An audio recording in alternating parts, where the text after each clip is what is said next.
Əməkdar artist Yadigar Muradovun vida və dəfn yeri bilindi.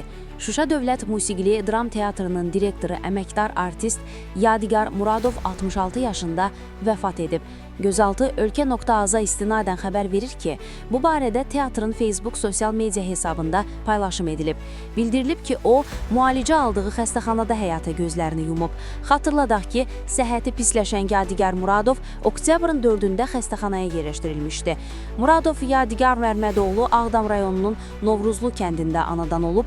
1980-ci ildə İncəsənət İnstitutunun Dram və Kino Aktyorluğu fakültəsini bitirib, təyinatla bir müddət Ağdam Dövlət Teatrında işlədikdən sonra Şuşa Mədəni Maarif Texnikumunda öz ixtisası üzrə dərs deməyə dəvət olunan Yadigar Muradov 1990-cı ilə qədər bu texnikumda aktyorluq ixtisasından və səhnə danışığından dərs verib.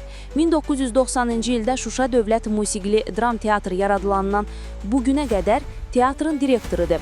2024-cü ilin yanvar ayında orqanizmində xərçəng xəstəliyi aşkarlanıb. Ailəli olub, 3 oğlu var idi. 21 dekabr 2018-ci il tarixində tərəqqi medalı ilə təltif edilib. 8 may 2025-ci ildə prezident mükafatına layiq görülüb. Əməkdar artist ilə vida mərasimi Şuşa Dövlət Musiqili Dram Teatrında keçiriləcək. Vida mərasimi saat 12:00-da baş tutacaq.